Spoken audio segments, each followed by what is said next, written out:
तो आज आपके बीच हम हड़प्पा सभ्यता के बारे में महत्वपूर्ण जानकारी को लेकर आए हैं। इससे रिलेटेड क्वेश्चन हर एग्जाम में पूछे जाते हैं, तो आप ध्यान से सुने और इसका फ़ायदा लेते रहें और जो भी इम्पोर्टेंट क्वेश्चन रहेगा उसको आप नोट करते रहिएगा। ठीक है, तो मेरा पहला क्वेश्चन है, ठीक है, पहला क्वेश्चन क्या है कि हड़प्पा सभ्यता का सर्वाधिक मान्य प्राप्त काल कौन सा है। यानी कि हड़प्पा सभ्यता का सर्वाधिक कौन सा काल को अधिक मान्यता प्राप्त मिला है। तो इसका आंसर क्या हो जाएगा, इसका आंसर हो जाएगा 2500 से, है ना, 2500 ईसा पूर्व से 1750 ईसा पूर्व। तो B is the right answer. ठीक है, इसका हम डिटेल थोड़ा पढ़ लेते हैं। देखिए इसमें क्या गया, रेडियो कार्बन 14 के आधार पर सिंधु सभ्यता की सर्वमान्य तिथि 2500 ईसा पूर्व से 1700 ईसा पूर्व मानी गई है। यानी कार्बन 14 एक आधार है। ठीक है, यानी कोई भी चीज़ को मापा जाता है कार्बन 14 के आधार पर, कोई भी चीज़ को। ठीक है, ये कार्बन का समस्थानिक हुआ। तो 2500 से ईसा पूर्व से 1700 ईसा पूर्व मानी गई है। सिंधु सभ्यता आदि ऐतिहासिक काल से संबंधित मानी जाती है ना। सिंधु सभ्यता आदि ऐतिहासिक काल से संबंधित मानी जाती है क्योंकि इसकी अभी तक कोई भी चित्रात्मक लिपि नहीं पढ़ी जा सकी है। यानी कि इस काल में कोई भी लिपि को अभी तक कोई पढ़ नहीं सका है। व्हीलर ने, ठीक है ना, किसने, व्हीलर ने, ठीक है ना, व्हीलर ने हड़प्पा को सुमेरियन सभ्यता का उपनिवेश कहा है। देखिए ये इम्पोर्टेंट है। व्हीलर जो था, व्हीलर है ना, व्हीलर था एक ने हड़प्पा सभ्यता को सुमेरियन सभ्यता का उपनिवेश कहा है। सर जॉन मार्शल सिंधु सभ्यता का शब्द का प्रयोग करने वाले पहले पुरातत्वविद थे। ठीक है, ये इम्पोर्टेंट है। सर जॉन मार्शल सिंधु सभ्यता शब्द का प्रयोग करने वाले पहले पुरातत्वविद थे। ठीक है ना। सिंधु सभ्यता की खोज राय बहादुर दयाराम साहनी तथा राखालदास बनर्जी ने की थी। देखिए इम्पोर्टेंट है। तो आपका सर जॉन मार्शल सिंधु सभ्यता शब्द का प्रयोग किया था सबसे पहले। सिंधु सभ्यता की खोज, है ना, दयाराम साहनी, ठीक है, राय बहादुर दयाराम साहनी तथा राखालदास बनर्जी ने किया था। सिंधु सभ्यता को कांस्य युग सभ्यता में रखा गया है। किस युग में रखा गया, कांस्य युग में। इम्पोर्टेंट है ना, पूछा जाता है एग्जाम में।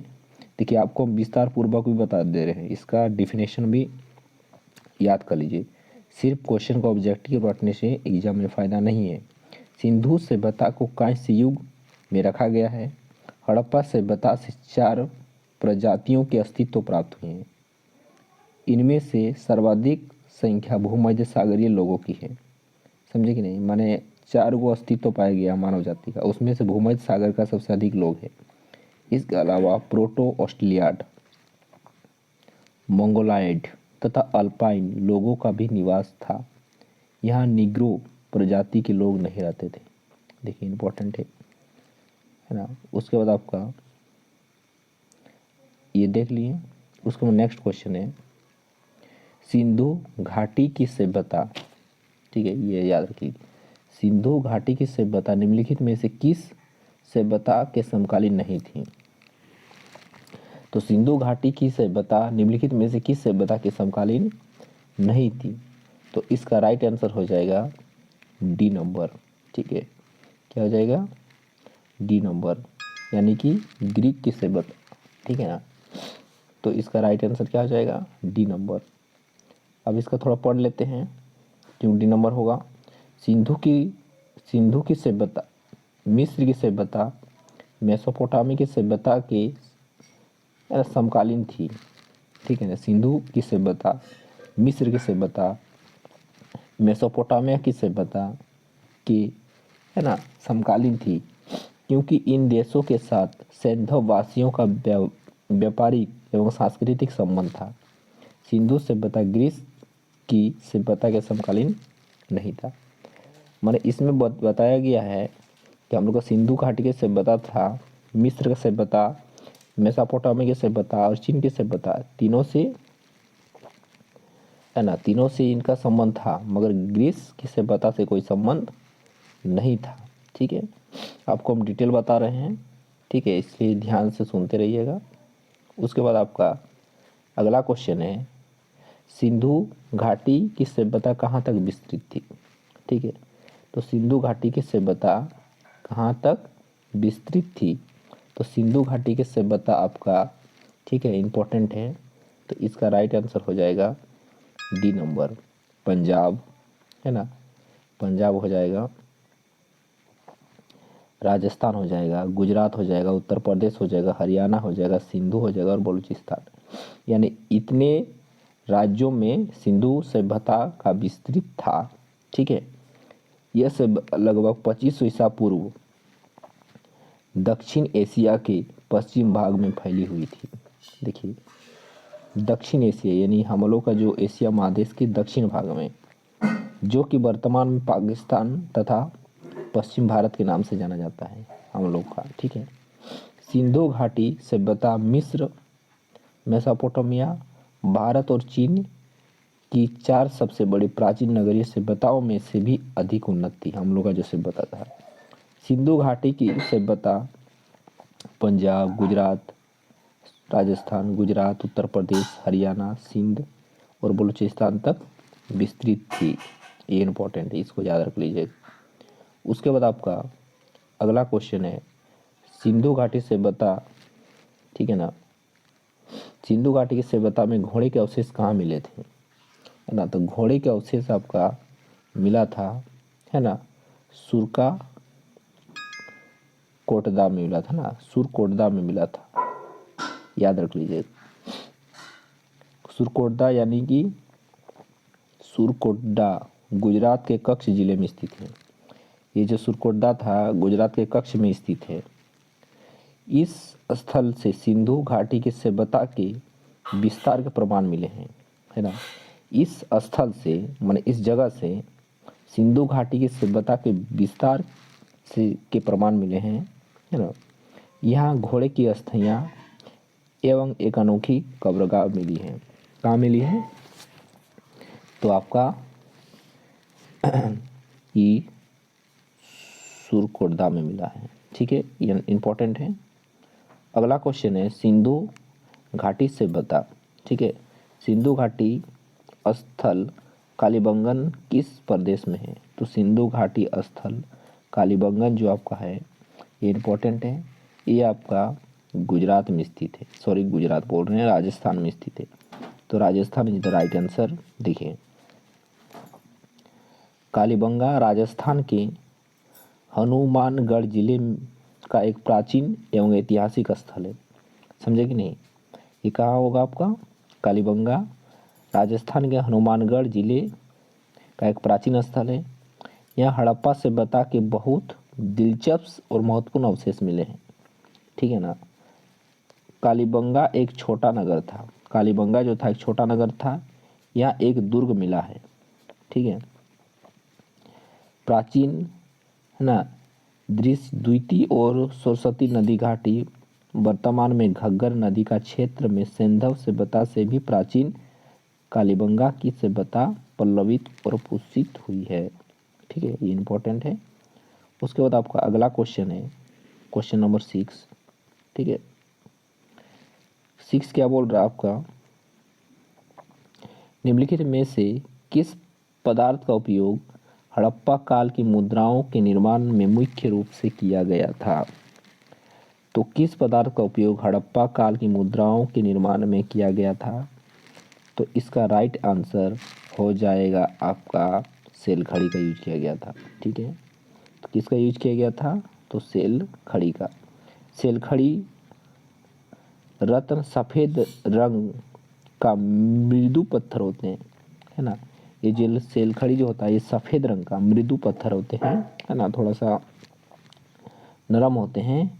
सेल खड़ी रत्न का उपयोग क्रीम, पाउडर आदि बनाने काम में किया जाता था। सोचिए, इसका क्रीम, पाउडर आदि बनाने में काम में किया जाता था।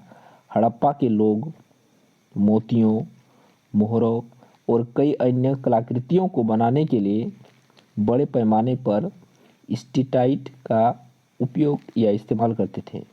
ठीक है, इसलिए स्टीटाइट से बता भी कहा जाता है इसको।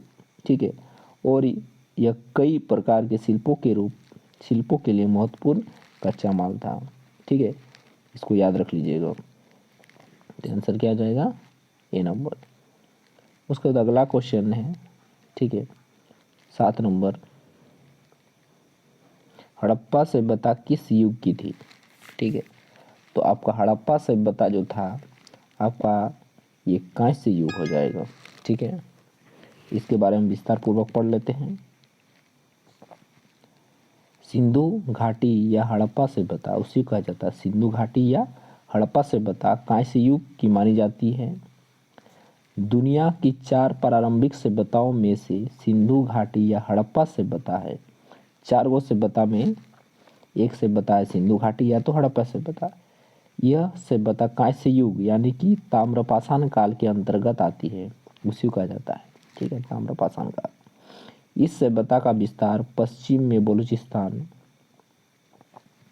पश्चिम तरफ बलूचिस्तान है ना, पूर्व में आलमगीरपुर यानी उत्तर प्रदेश, दक्षिण में दायमाबाद यानी महाराष्ट्र और उत्तर में मांदा यानी जम्मू कश्मीर तक था।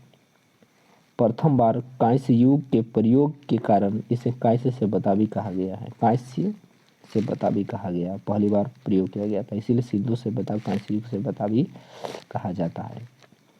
सिंधु घाटी सभ्यता के 1400 केंद्रों की खोज किया जा चुका। बाप रे, 1400 केंद्र खोजा गया सिंधु घाटी सभ्यता में, इतने केंद्र में पाया गया है, जिसमें से 927 केंद्र भारत में, माने इसमें इतना खोज किया गया है टोटल।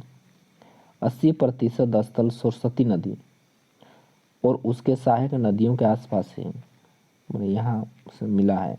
अभी तक कुल खोजों में से 3% स्थलों का ही उत्खनन हो पाया है, सोचिए अभी तक। उसके बाद अगला क्वेश्चन है, ठीक है, याद रखिएगा। सिंधु घाटी सभ्यता के लोग का मुख्य व्यवसाय क्या था, यानी यहाँ क्या व्यवसाय किया जाता था? तो आपका आंसर हो जाएगा व्यापार। सिंधु घाटी लोग क्या करते थे? व्यापार करते थे।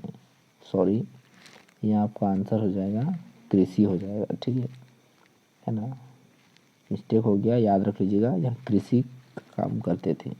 क्या करते थे? कृषि का काम करते थे। ठीक,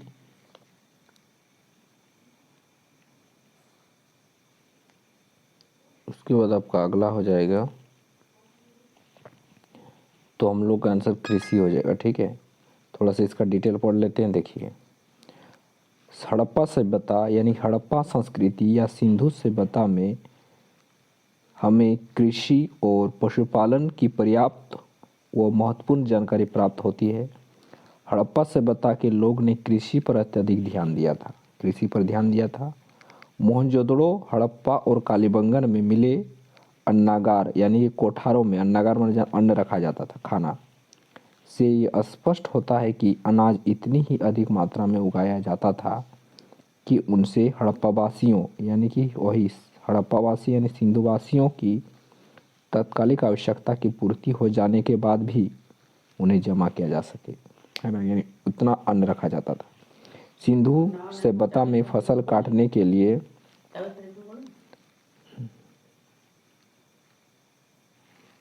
ठीक है, तो क्या बोले, ठीक है, सिंधु सभ्यता के फसल काटने के लिए संभवतः पत्थर या तांबे के हंसियों का उपयोग किया जाता था। देखिए, सिंधु सभ्यता के लोग जो फसल काटते थे ना, उस समय पत्थर या तो तांबे के हंसिया, जो हंसिया सब रहता ना, उसका यूज किया जाता था।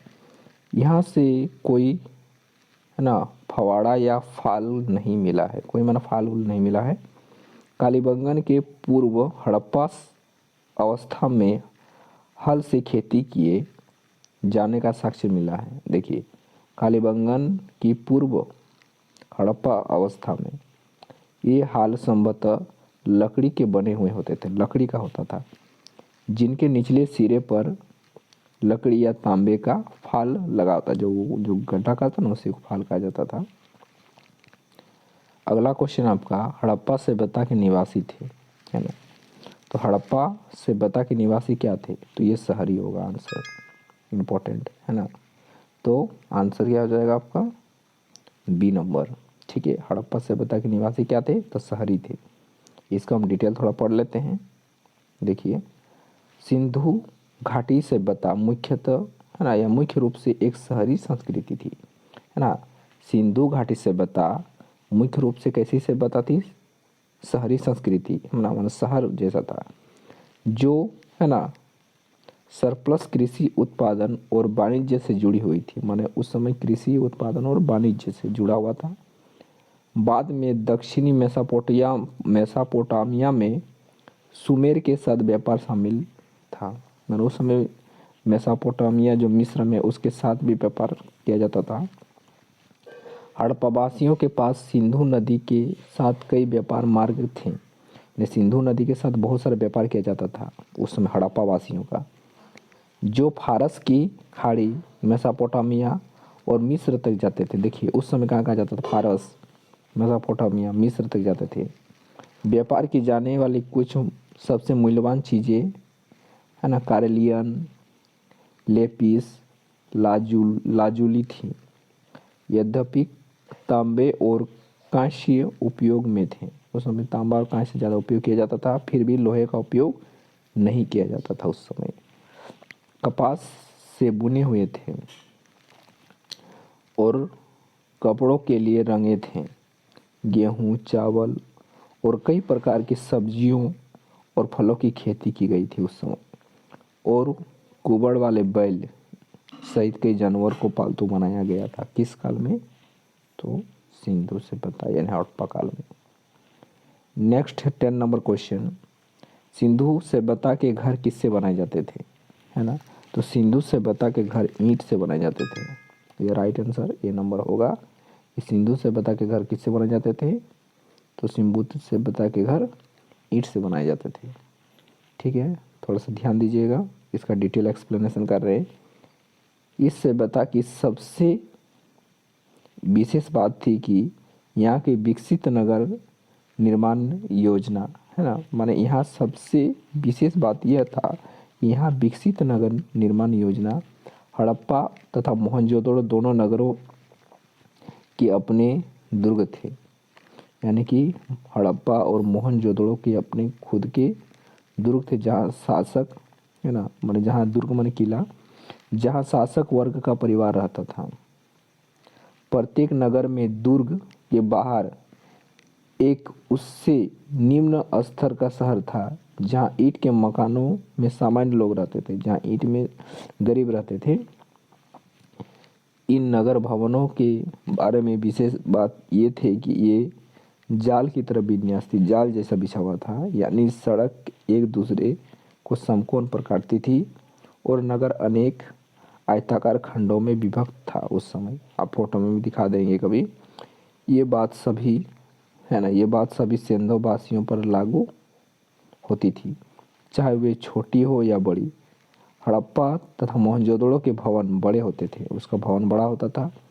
वहाँ के स्मारक इस बात के प्रमाण है कि वहाँ के शासक मजदूर जुटाने और कर संग्रहण, मतलब उसमें मजदूर को एकत्रित करने और कर टैक्स को संग्रह करने में कुशल थे, एक्टिव थे। ईंटों की बड़ी बड़ी इमारत देखकर सामान्य लोग को भी यहाँ यह लगेगा कि ये शासक कितने प्रतापी और प्रतिष्ठावान थे, समझे। तो हम आज 10 तक कर दिए, तो डेली 10 तक करेंगे और इसका डिटेल एक्सप्लेनेशन करेंगे। तो आप लोग डेली इसका नोट्स बनाते रहिएगा। धन्यवाद।